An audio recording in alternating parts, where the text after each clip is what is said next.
Glory to God. Welcome, everyone. This is the last service of the year. And it's called There Is the Sound of Abundance of Rain.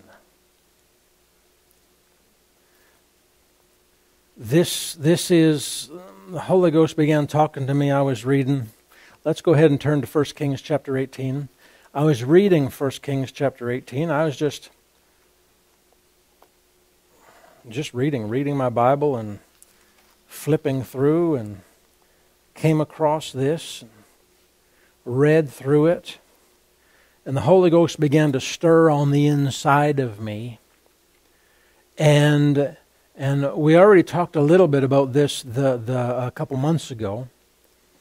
But I began to see that this is our theme for the next year. This is our theme. We're ending a year, but we're also launching off into a new year tonight. And so I'm encouraged and excited to be able to just share this, and not everything. I mean, the Holy Ghost is going to be teaching and talking to me about this all year long, but I'm going to do just kind of a beginning. We're going to kind of introduce some things, because the Holy Ghost he's got 2020 is a special year. And so 1 Kings chapter 18 verse 1 says, "And it came to pass after many days that the word of the Lord came to Elijah in the 3rd year, saying, Go present yourself to Ahab, and I will send rain on the earth." So this is the word of the Lord. The word of the Lord came to Elijah. The word of the Lord. The word of the Lord. And it was, I will send rain on the earth. The interesting thing, the Bible says here, so Elijah went to present himself to Ahab, and there was a severe famine in Samaria. There was a severe famine. And it had been years, this severe famine for years. And then we just can jump to verse 41. From verse 40, or from verse 1 to verse 41. And Elijah said to Ahab, Go up, eat and drink, for there is the sound of abundance of rain. There is the sound of the abundance of rain. So Ahab went up to eat and drink, and Elijah went up to the top of Carmel, Mount Carmel, that is. Then he bowed down on the ground and put his face between his knees and said to his servants, Go up now, look toward the sea. He said to his servant, his employee, Go up now, look toward the sea. So he went up and looked and said, There is nothing. And 7 times Elijah said to him, Go again. Then it came to pass the 7th time that he said, There is a cloud as small as a man's hand rising out of the sea. So he said, Go up, say to Ahab, Prepare your chariot and go down before the rain stops you. Excuse me. Now it happened in the meantime that the sky became black with clouds and wind, and there was a heavy rain. So Ahab rode away and went to Jezreel. That's another town. And he was riding in his chariot. And the Bible says that the hand of the Lord, the anointing of God, came upon Elijah, and he girded up his loins. In other words, he tucked his clothes up so he could actually run. And he ran ahead, or outran, the king who was riding in his chariot with his fastest horses to the entrance of Jezreel. The hand of the Lord, the anointing of God, came on Elijah, and he outran the horses. Hallelujah. It's fast. That's fast. So the anointing of God, the glory of God, the presence of God can come, and he can anoint us to run.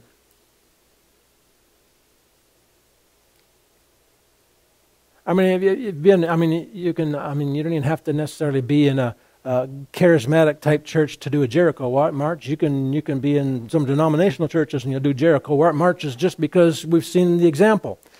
but that's about as far as people go. But the hand of the Lord can come upon us, and we can run. You see people running in church. Run.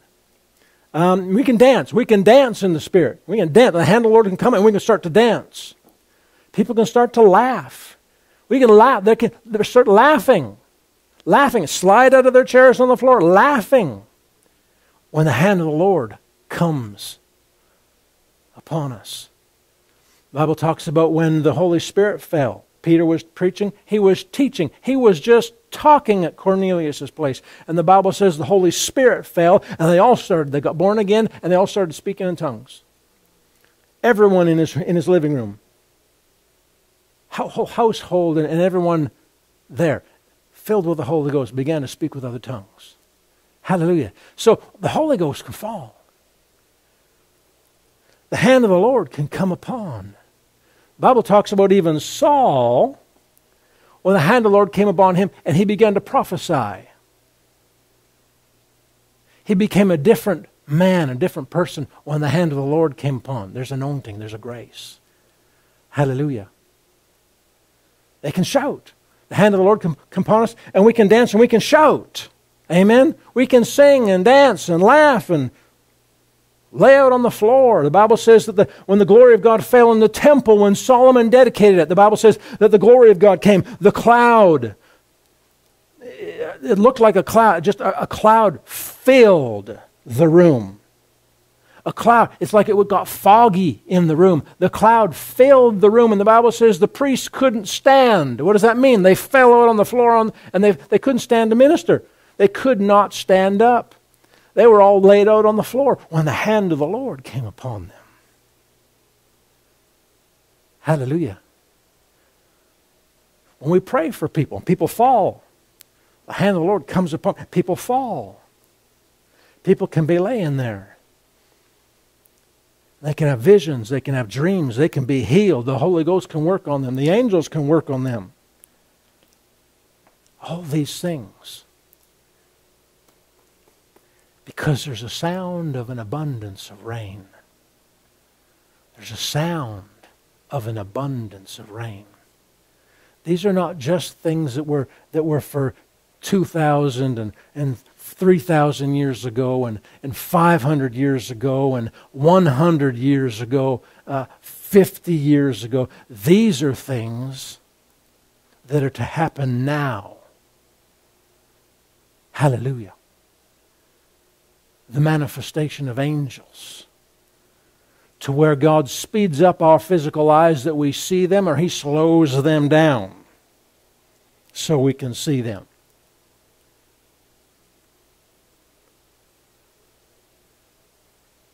Because there's a sound of an abundance of rain.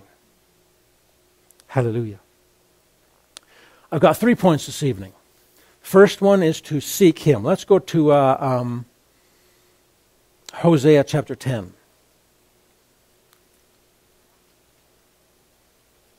Hosea chapter 10.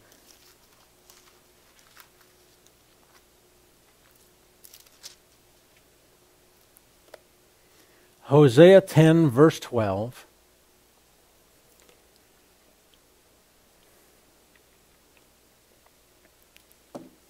Hosea 10, verse 12 says this: "Sow for yourself righteousness."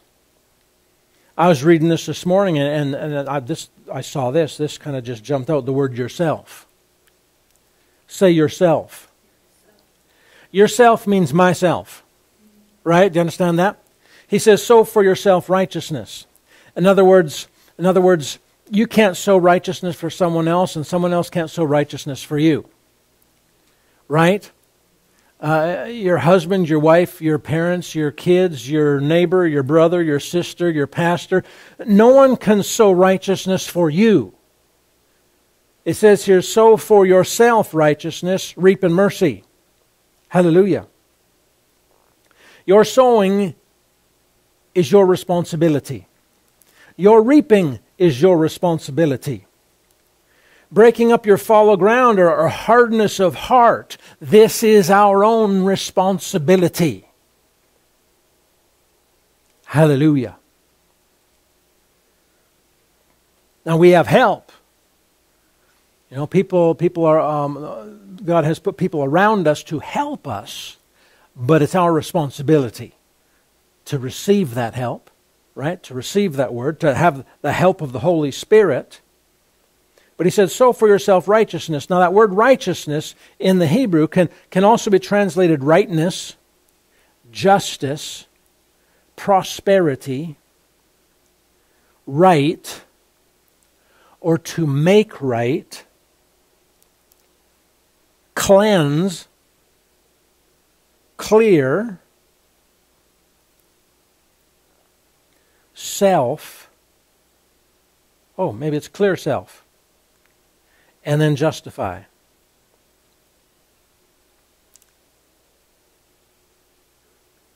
Clear self. That just reminds me, the Bible says in maybe 2 Corinthians 7, that we are to cleanse ourselves from all filthiness of flesh. Amen? God's not going to do it for us. But if we will take the steps, if we will take the action, then He works with us. But that's our responsibility. Amen. Sow for yourself in righteousness, justice, in making things right. Sow for ourselves in prosperity and being just, or clear, or clean, or cleansed. Glory to God. Reap in mercy, chesed, or intense love. That's the way the Amplified translates it in Ephesians 2, 4, 5, in there somewhere. Intense love. His intense love wherewith He loved us. And in order to satisfy that great, wonderful, and intense love wherewith He loved us. Amen. Reap in mercy. Break up your fallow ground. Soften up a hard heart, or hard areas in our heart. Why? Because it is time to seek the Lord till, or until, or so that He may come and rain righteousness on you. Seek Him. Because there is a sound of abundance of rain. There's a sound of an abundance of rain.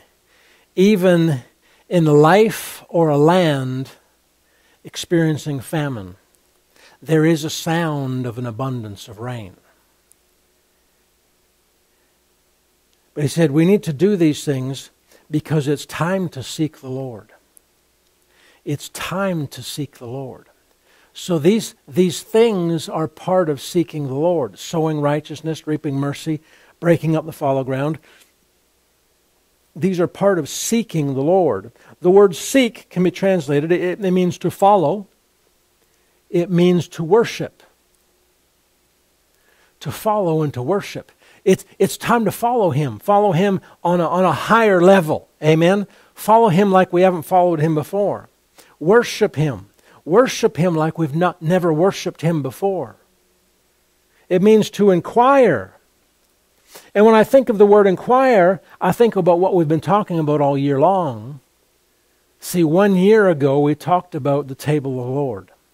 We talked about I'm distinguished, and it's a result of the table of the Lord. It's a result of our intimate relationship and time with Him. Our time with Him, which is precious and valuable. And it's not only precious and valuable to us, it's precious and valuable to Him. We were listening to Brandon Brim and how the Lord talked to him. And even as a teenager, he had this idea that he didn't necessarily, if you're in a large youth group or you're in a conference and all these people are worshiping God and praising God, and you know what, what's the big deal? I mean, as a teenager, what does it matter if I sing or I don't sing? What does it matter if I don't respond to God or not? I mean, what does it matter? And he had a vision where he walked into this this room or this building, and the Lord was standing there. And he just got this understanding as Jesus looked at him. He began to apologize. Because Jesus said, Brandon, why haven't you been coming and spending time with me?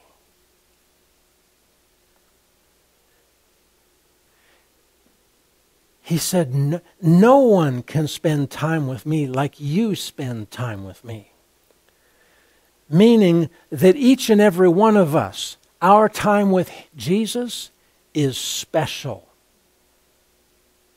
Why? Because it's us. We make the time special, and there is no one like you, and there's no one like me. There's no one like us individually. And as we come and hang out at the table of the Lord with Him, to just hang out with Him, reading our Bibles and finding out what He has to say, and just talking with Him and asking for answers and praying in the Holy Ghost and listening to Him for answers and direction. He loves that. Each and every one of us are so valuable to Him. Because it's time to seek Him. It's time to inquire of Him. See, we inquire of Him as we come to the table of the Lord, to fellowship and to do kingdom business. It's time to seek Him, to follow Him, to worship Him, to inquire of Him, and to require of Him. We require Him because there is no life apart from Jesus. Existence and life are two different things. Existing and life are two different things. And the Bible says, he that has the Son has life. It doesn't say that he that has a Son exists. No, he that has Son has life. Jesus said, I am the way, the truth, and the life. Amen? That there is no life apart from Him. Hallelujah. And Jesus has come that we might have life and have it more abundantly. In other words, how abundant of a life we are living and enjoying is dependent on us. So don't let that be condemning, a statement of condemnation, but make that a statement of encouragement. We're about to step over into a new year. Let's enjoy more life than we enjoyed this year. Amen? Let's just make some choices. And the Holy Ghost has given us some things. First point, seek Him. It's time to seek Him. Hallelujah. Why? So that He can come and rain righteousness on us. So He can come and rain rightness. So He can make things right. So He can clear and cleanse us. And so He can justify us. So He can cause us to prosper. Amen? Why? So He can come, so He can abide and rain righteousness on us. When He comes and abides, brings the rain with Him, He'll rain righteousness. He'll set things right. When He comes to abide, when we bring Him, our seeking Him brings Him. Our seeking Him brings Him. Our calling on Him causes Him. Our seeking Him causes Him to come, to enter. Our seeking Him causes Him to enter. What does that mean? That means that He's standing outside the door waiting to get in. Revelation says this, He's standing at the door knocking. You know what that means? That means He doesn't bust in the door of our lives. He knocks as a gentleman and waits for us to open the door. If we don't open the door, we frustrate His grace. Because He wants to graciously respond and favorably act. He wants to move on our behalf with His power and ability and resources. Amen? And so He's standing at the door knocking, and we need to open the door and allow Him to enter. We need to allow Him to come in, to abide. We grant Him permission to put things right and to set things right and to make things right. Amen? To grant prosperity and increase, healing and health, freedom and deliverance. Amen? It's because it's time to seek Him. Seek Him. Seek Him. Seek Him. Glory to God. Psalm 22, verse 3. Psalm 22, verse 3.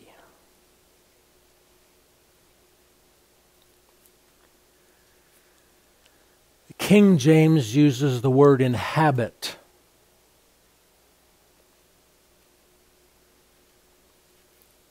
Verse 3 says, "But you are holy, O thou that inhabits the praises of Israel." O thou that inhabits the praises of Israel.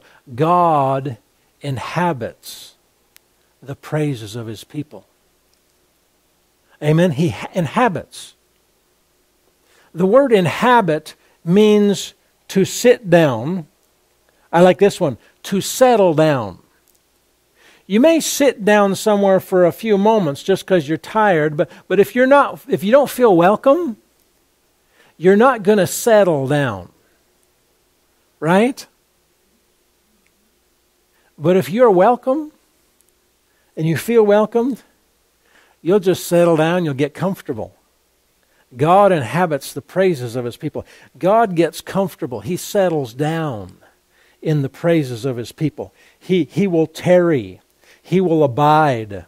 He will abide. The word abide. The word abide, we just read that in Hosea. It's time to seek the Lord. Why? So that He can abide and rain righteousness on us. God abides in the praises of His people. As we praise Him, He begins to sit and settle down and to abide, to tarry, to hang out, to remain, or we could use the word return. He also returns. See, He's living on the inside of us. He came in here with us. But there's something about when we praise Him that He begins to return in a bigger way. There's a stronger manifestation of His power and His presence and His goodness. I remember reading in that Azusa Street book that when they would begin to worship God in other tongues, and as they would begin to worship God, they would step up a higher level, and that would be some of the times when some of the greatest miracles would happen. For example, the one guy's arm that had been ripped off grew out. Why? Because God inhabits the praises of His people. That means He returns. He shows up in a bigger way. Amen? It's like turning the volume up. Well, you can hear the song at 2, but you can really hear it at 5, and everyone can hear it at 10. You know what I'm saying? We just turn the volume up. God inhabits the praises of His people. It's like turning the volume up, turning the power up, right? I mean, it could take a long time to cook something at 150, but when it says it's supposed to be 400, and if you want to burn something, don't do it at 150. No, you want to burn something quick. I mean, just crank it up. Just stick it right in the fire. You know what I'm saying? Just turn the power up. Hallelujah. Turn the heat up. God inhabits the praises of His people. So, we bring God on the scene with praise and His name to put things right in our lives. All right? So number 1, seek Him. There's sound of an abundance of rain. there is the sound of the abundance of rain. And so the first thing is to seek Him. To seek Him. Why? So He can reign. There's a sound, but there's you know what? There's a difference between the sound of a lion roaring and having the lion in your living room. Right? There's the sound. There's a difference between the sound of the wolf howling and the wolf being in your living room, or sitting next to you at the campfire. There's a difference. Amen? The sound. There's a sound of an abundance of rain, but there's no experience of it yet. We want to experience it, so one of the first things, seek. Seek Him. Seek. Seek. It's time to seek Him. Why? So He can reign. We open the door so He can come and rain righteousness on us. He can set things right. Number two. Number two is the word reign. Oh, Noah, I'm going to back up a little bit. We bring him on the scene. Let's go back to 1 Kings. 1 Kings 18. Yeah, we're not done. 1 Kings 18. So we saw verse 1 that God said, I'll send the rain. We saw in verse 41 that Elijah said that there is the sound of an abundance of rain. And verse 42. Verse 42 is where we want to go next. Verse 42, before I get ahead of myself. So Ahab went up, and Elijah went up to the top of Mount Carmel, and then he bowed down on the ground with his face between his knees, and he began to pray. So prayer, part of seeking God, includes prayer. So we see that seeking means worship, seeking means inquire. Part of inquiring is prayer. Another way we can talk about prayer is inquiring, right? Talking to Him, making a request, asking for whatever, wisdom, whatever it might be. Prayer. So prayer is part of seeking.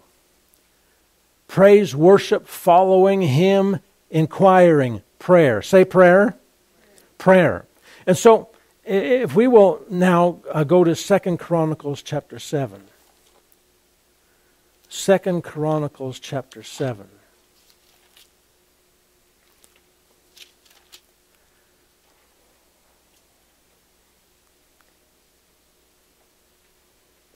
Second Chronicles chapter 7.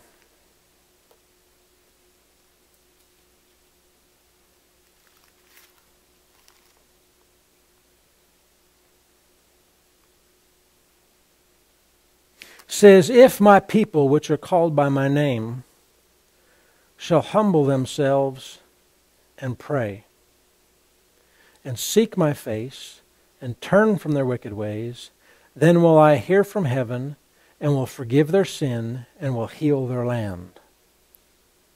I want you to see this process here. If my people which are called by my name, they'll humble themselves and pray.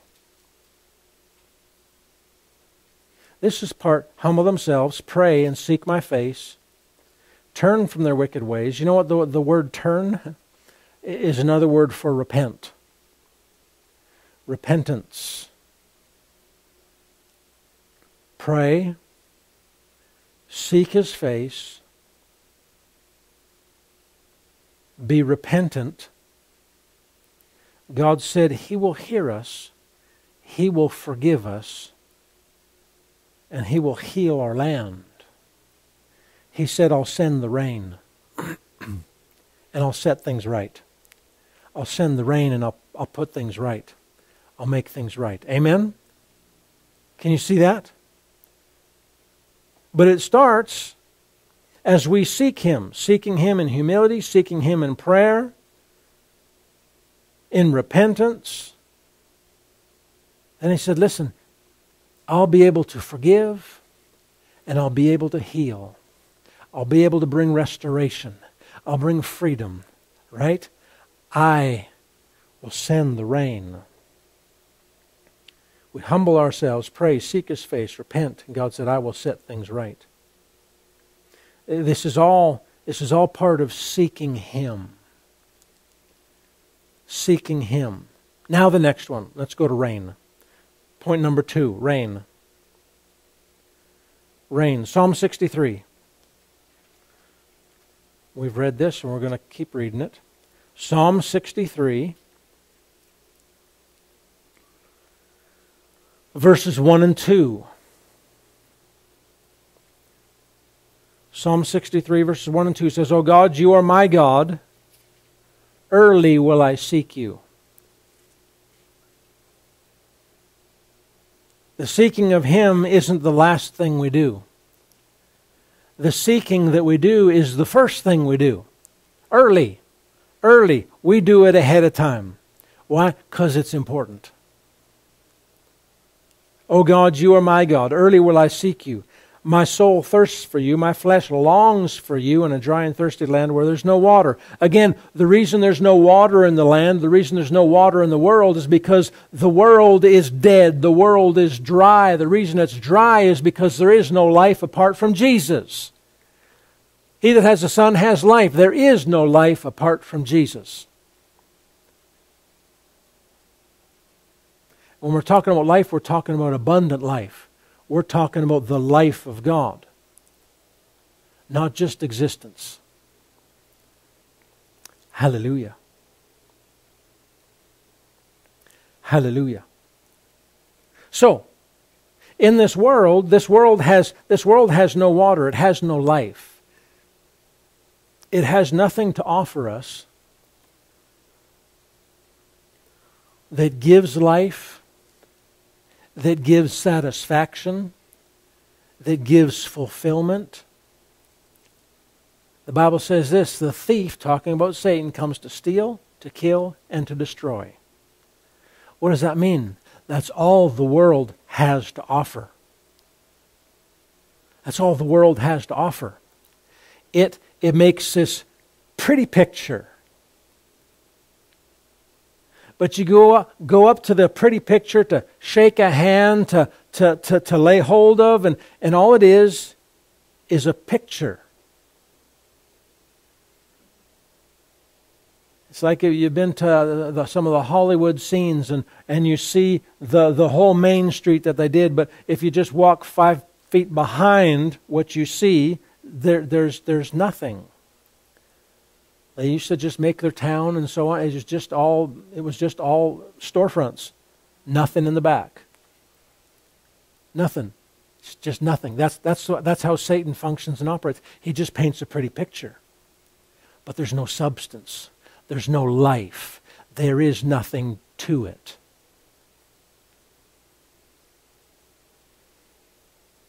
He tries to make us think that all these things are amazing and wonderful. But he never shows the picture of someone who's lived that life afterwards.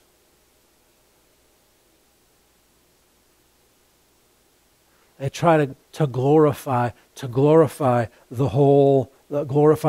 smoking and the drugs and the whole witchcraft thing and the whole sex before marriage and the whole homosexual activity and all these things. And he tries to paint a picture of how amazing and how wonderful and how awesome these things are.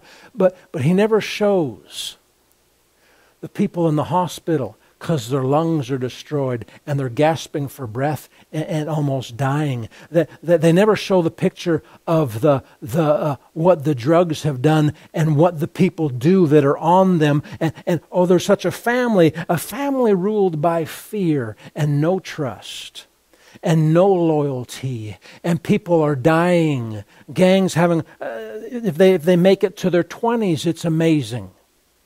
They die young. They're killed off. Premarital sex, they don't show the pregnancy. They don't show the relationship that's destroyed. They don't show all the destruction and the disaster that follows. Oh, it was a fun 37 seconds, and after that was just destruction.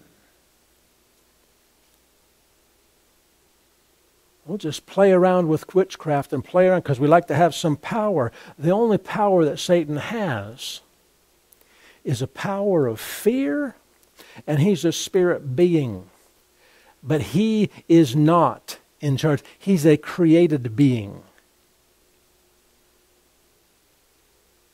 God is eternal. In the beginning was the Word was with God, the Word was God, and He's the one that created everything. God is the Almighty. When we talk about supernatural power, He is the Almighty God.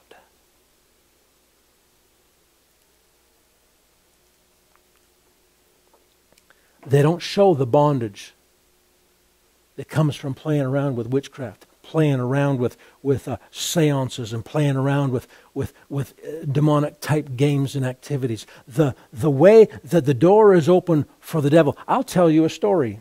I had a lady that told me she has been harassed by the devil for years. And when I mean years, I mean decades. Decade after decade after decade. And she wants to be free. And then she tells me this, that she believes that she is the daughter of God, the spiritual daughter of a certain evangelist, and that Jesus is the Son of God, she is the daughter of God, and I said, okay, so show me that in the Bible. And she said, oh, it's not in there because that was written so long ago. And I said, if you can't find it in here, you need to throw it away. Because the devil is feeding you a lie, and as long as you believe the lies of the devil, you leave a door wide open for him to continue to harass and bring pain and destruction in your life.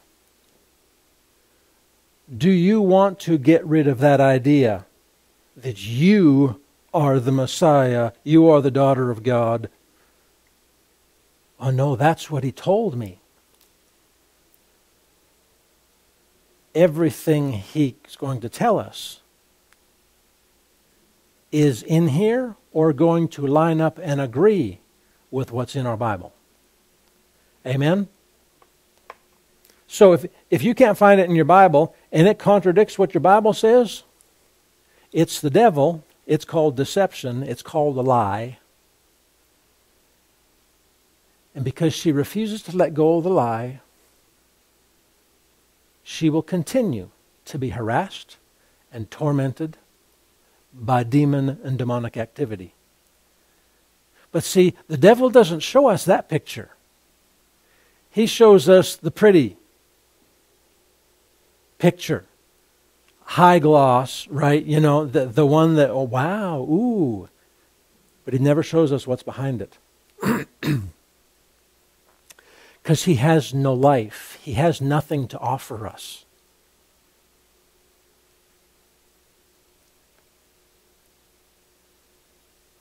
Our soul thirsts for you, God. My flesh longs for you in a dry and thirsty land where there's no water. Why? To see your power and your glory. To see your power and your goodness. When people are hungry for the supernatural, they're hungry for God. They're hungry for Him. But most of them don't know it because they don't know any Christian that has any power, who has any substance. But yet they watch some TV program and it seems like they got some power. And so let's just do what they do on TV. But here's the sad reality. TV is fake. Even reality shows, they are the unreality of the reality show. They're fake. They're staged to make people watch them longer. We watched, and I've heard that a number of times, but even we watched, what was it, Mike Moore or whatever, the evangelist, him and his family were on a reality show. It's not real. Staged. They tell you, they orchestrate some things. So it's fake. Glory to God. Jesus is real. And in His presence, we can encounter the living God. We seek Him and the rain. What He just said, or early we seek you. Early we seek you. Why? To see your power and your glory. To see your power and your glory. We bring God, hallelujah, we bring God on the scene. We seek Him first, and we long for Him to see His power and His glory. Why? Because we're living in a world where there's no water. But just because the world has no water doesn't mean that there's no water available to us. Amen? Revelation 22. Keep your finger where we're at, but I'm just jump over to Revelation 22. That's almost the last book of the Bible. Is it the last chapter?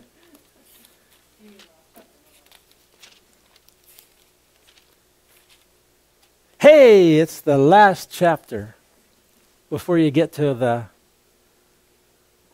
concordance. Revelation 22, verse 17. And the Spirit and the bride say, Come. Let him that hears say, Come. And let him that is athirst, let him that is thirsty come. And whoever wills, let him take the water of life freely. What are we talking about? Let him who thirsts come, and whoever desires. Whoever desires, let him take the water of life freely.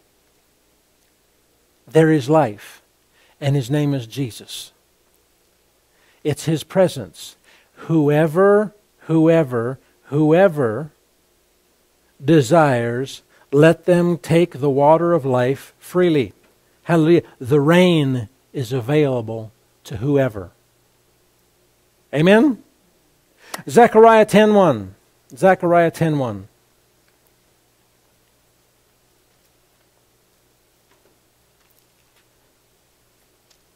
So there's Zephaniah, and then there's Haggai, and then there's Zechariah. So we get to Haggai, and Zechariah. Zechariah 10, and verse 1 says this, Ask. Say ask. Ask. Ask for the rain. Ask the Lord for rain in the time of the latter rain. And the Lord will cause, He will make flashing clouds, or bright, shiny lightning clouds. And He will give them showers of rain and grass in the field for everyone. But what do we need to do? We need to ask for the rain. We need to ask for the rain. So first of all, we see that we're supposed to seek. Second of all, we're talking about the rain. We need to seek Him so we can see His power and His glory, even though we're living in a world where there's no water, because He wants to send the rain. So He said, ask for the rain. Ask for the rain. Ask for the rain. Ask for the rain.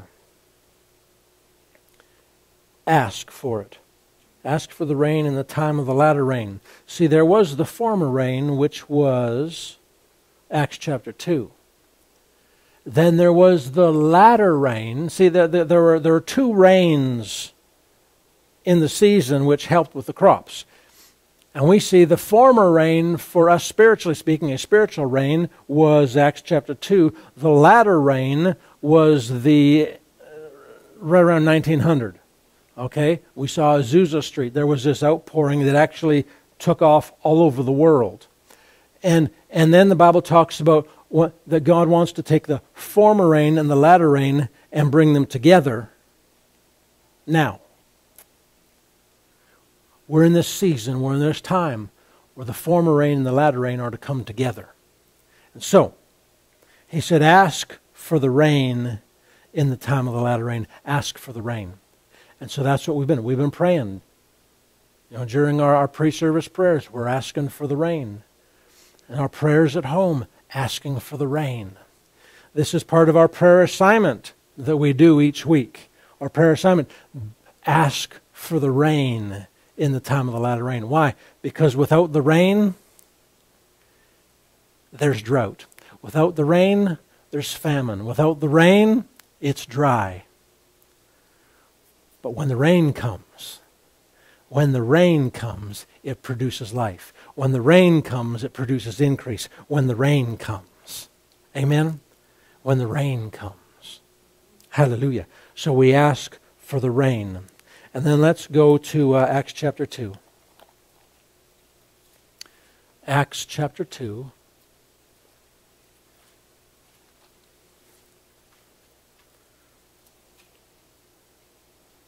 Acts chapter 2.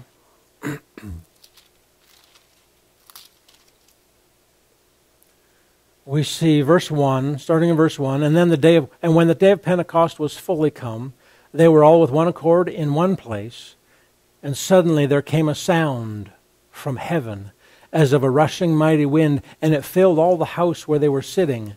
And there appeared unto them cloven or dividing tongues like as of fire, and it sat or settled upon each of them. And they were all filled with the Holy Ghost, and began to speak with other tongues as the Spirit gave them utterance. The former rain and the latter rain. And so the rain came, Holy Ghost rain. There was a sound from heaven. And we're hearing a sound. There is a sound of an abundance of rain. There's a sound of an abundance of rain. We're hearing there's a sound of an abundance of rain. And then we go on, verse 15. They were all filled with the Holy Ghost. They began to speak with other tongues, and they began to pour out of the upper room. And the Bible says that there were all these people from all these different countries there for the ceremony and the celebration at the Temple Mount. And all these people heard them speaking in their own language. And they knew that they didn't know their languages, but they were speaking in their language. They heard them speaking in their language. And some of the people said,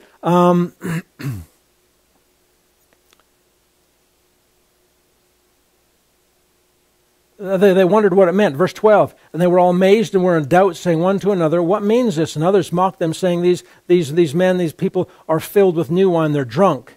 And Peter, standing up, verse 14, with the 11, lifted up his voice and said to them, you men of Judah, and all ye that dwell in Jerusalem, be this known to you, and hearken to me, hearken to my words. For these are not drunk as you suppose, seeing it is but the third hour of the day.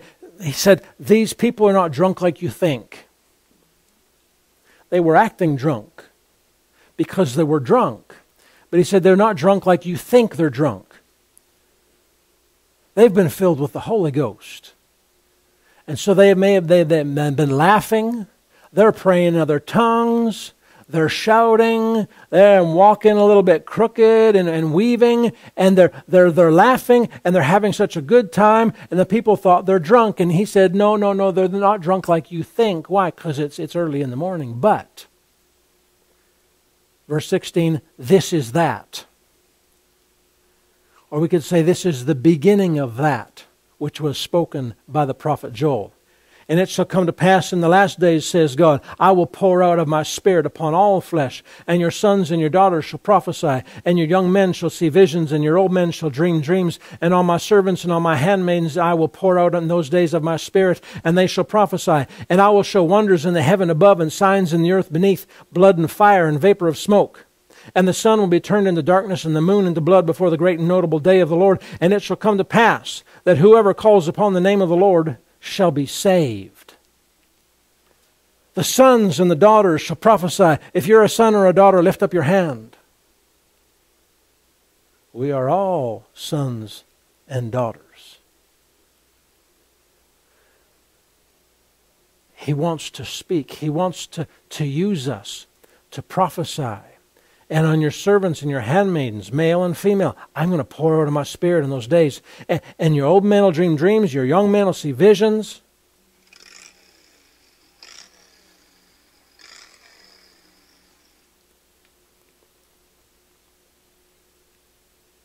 And the sun will be turned into darkness, and the moon into blood before the great and notable day. And it shall be, whosoever will call upon the name of the Lord shall be saved. There will be blood, fire, and vapor of smoke.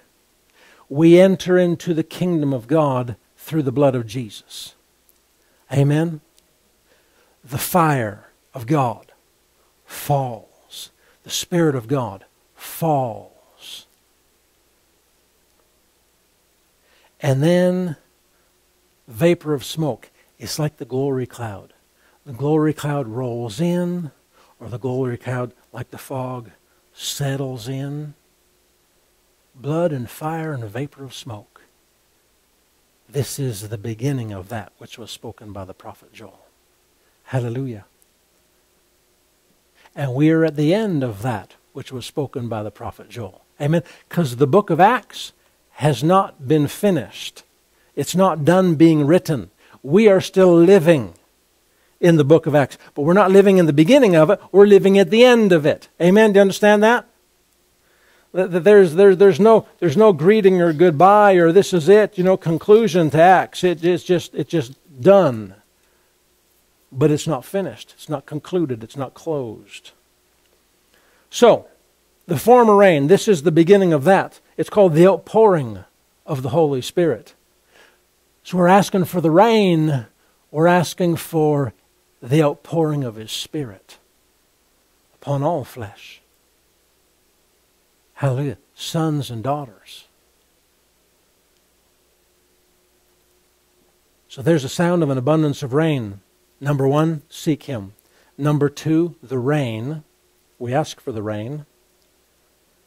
And number three, the result of the Word. The result of the Word. So if we go back to 1 Kings 18. Back to 1 Kings 18.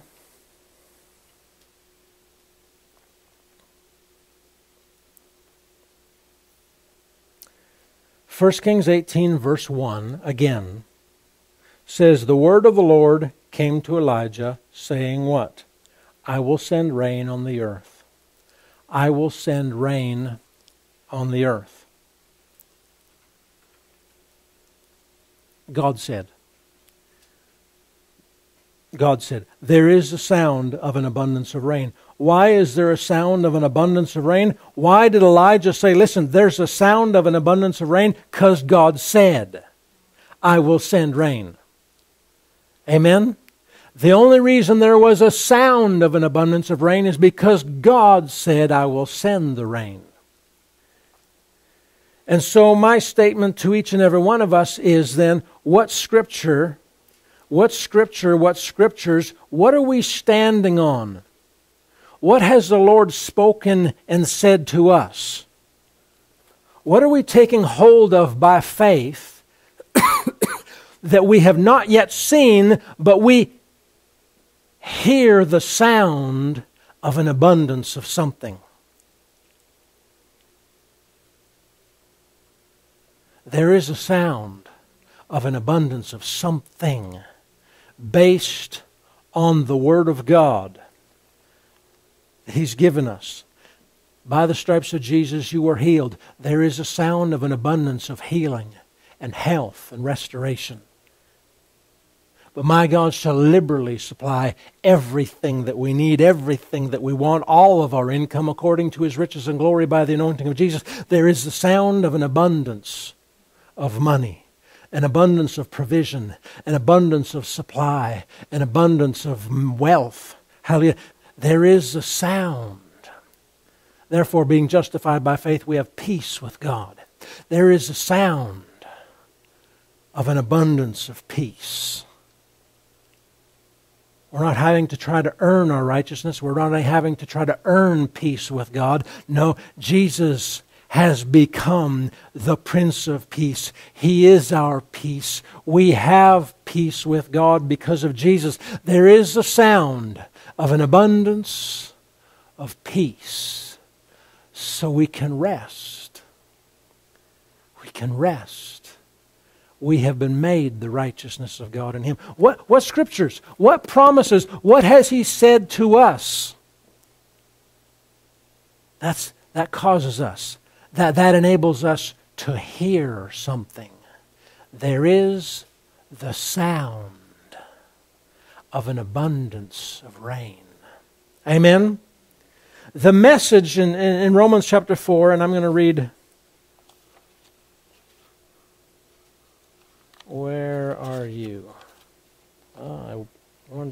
here. Here you are. Oops. Romans chapter 4, verse 13 in the Message. Romans 4:13 in the Message says this, that famous promise God gave Abraham was not given because of something Abraham did or would do. It was based on God's decision to put everything together for him, which Abraham then entered when he believed. So, there's a sound of an abundance of rain. Number one, we seek Him. Number two, it's the rain. Number two, we talk about it's the result of the Word.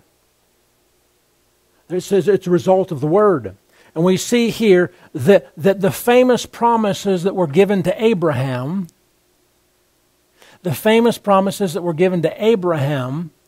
were not based on anything Abraham did or would do. Okay? So the famous promises, did you know this book is famous? Bestseller, the Bible. The promises in here for you and I are not based on you and I. Right? God didn't write this book because He just knew how amazing, how good, how right, how everything will be. No, this was written to us because He loves us. These promises are given to us based on God's decision to put everything together for us. Hallelujah. Put everything together for us. That's why we have these great and precious promises, because this is His will. He has put these things together for us. This is His desire. Luke 1:45. Quickly, just in closing here. Luke 1:45. The angel said to Mary, you're going to have a baby. She says, so be it unto me according to your word. The word of the Lord, the prophecy came, verse 45. Luke 1:45. This is what Elizabeth said, her cousin, when Mary showed up. And blessed is she that believed, for because there will be a performance, or the New King James says, a fulfillment of those things which were told her from the Lord. We want a performance. We want a fulfillment of the things that have been said to us. We must believe what God said. And what He said is not based on our performance. What He said is based on what He already wants to put together for us. Amen? And Paul said this, Acts 27 verse 5, great storm, an angel showed up when there was no hope and said, Paul, you're not going to die. You must go to see Caesar, and no one's going to die with you. And so he stood up the next morning and said, sirs, you should have believed what I said. An angel of God, of whose I am and whom I serve, showed up, talked to me last night, and he said, it's all going to be fine. He said, I believe God that it shall be even as it was told me. Amen? We must believe God. Hallelujah. So, there is a sound of an abundance of rain. To experience the rain, we need to seek Him, pray, worship, and praise Him. The rain is God's power and glory and manifestation, and available to those who come and ask and want it. Our commitment to keep the Word of God first place in our lives produces the performance and manifestation of what He said. This is where we're going in this next year. Amen. Hallelujah.